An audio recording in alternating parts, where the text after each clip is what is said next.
बिस्मिल्लाहिर्रहमानिर्रहीम। दोस्तों, दावा फहमीद साहब एक सिविल वकील को आए रोज इससे सामना करना पड़ता है।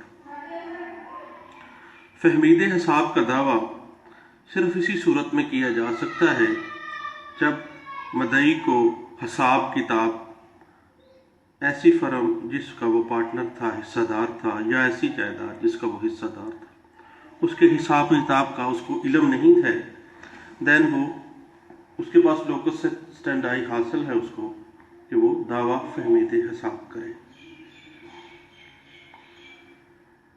और दूसरी बात यह है कि प्रिंसिपल और एजेंट के खिलाफ, एक प्रिंसिपल जो है अपने एजेंट के खिलाफ दावा फहमीद हिसाब कर रहा है।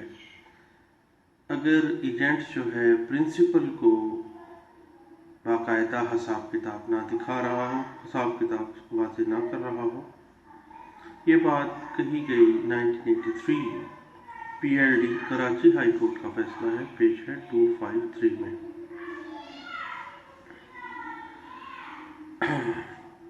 दावा फहमीद हिसाब में ये बात याद रखिएगा कि दोनों पार्टीज के दरमियान मकरूज या कर्ज हुआ का रिश्ता ना हो, वो आपस में कर्ज हुआ या मकरूज ना हो कि एक कर्ज हुआ कहे कि मकरूज का ये मेरा मामला है और मकरूज ये कहे कि मैंने तो भी कर्ज हुआ से इतने पैसे मेरे बाकी हैं, मैंने लेने हैं इनसे, तो फिर वो मामला कुछ और है, वो फहमीद हिसाब में नहीं आएगा।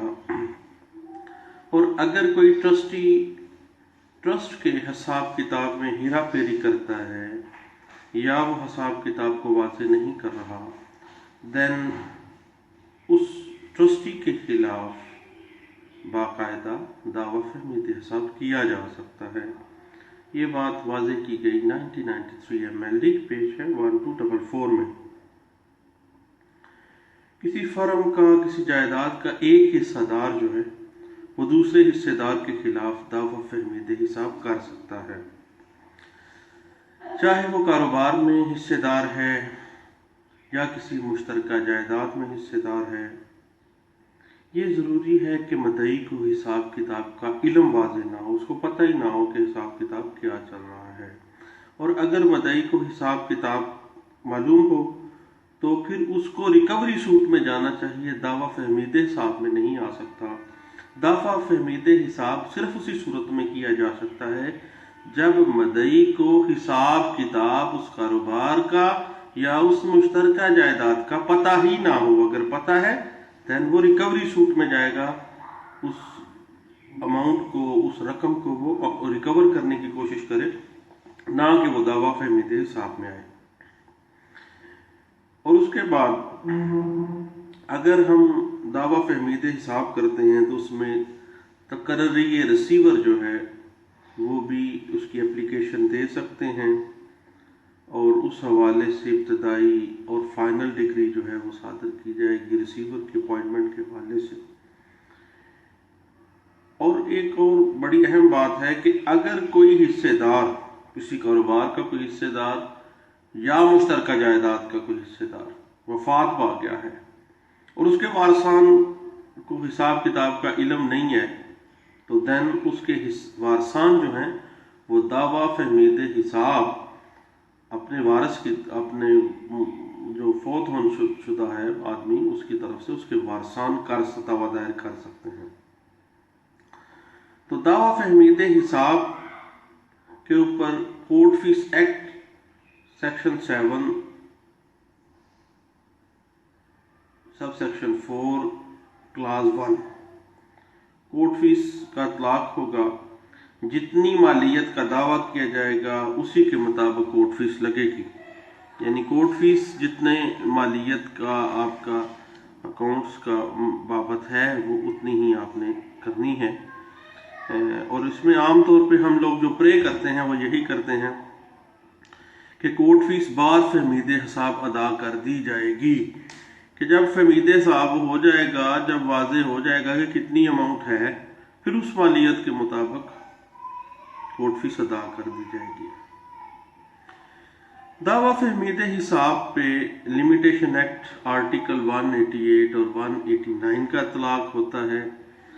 3 ईयर जो है उसकी मियाद रखी गई है। 3 साल के अंदर अंदर विद इन 3 ईयर्स जो है वो उसको दावा जो है वो दायर करना पड़ता है। 3 साल की लिमिटेशन मौजूद है इसमें। उसमें और एक अहम बात यह है कि ऐसे कौन कौन से डिफेंस हैं जो मुद्दा अला इसमें दावा फहमीद साहब में ले सकता है।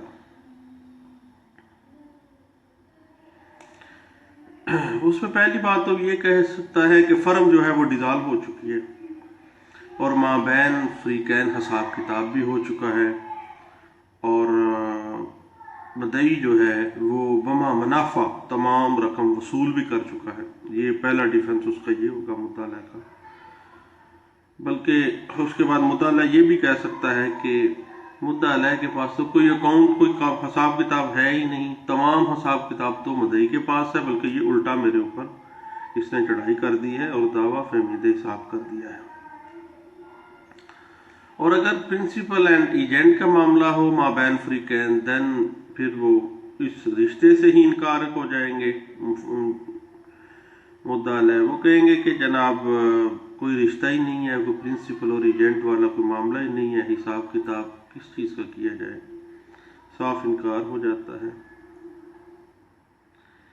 उसके बाद फिर एक और जो उधर वो ले सकते हैं, दिफा ले सकते हैं, वो ये है कि मुद्दा लय जो है वो वाहद मालिक जायदाद मुतदविया या वाहद मालिक कारोबार है और इसका मदई का इससे कोई ताल्लुक नहीं है, इस कारोबार के साथ, इस मुश्तरका जायदाद के साथ इसका कोई ताल्लुक नहीं है और इस वजह से जो दावा फहमीद हिसाब है वो मेंटेनेबल नहीं है। तो ये चंद एक बातें थी जो दावा फहमीद हिसाब के हवाले से हमें ज़हन में रखनी चाहिए। मैंने कहा दोस्तों से शेयर कर लेते हैं। Thank you. अल्लाह हाफिज़।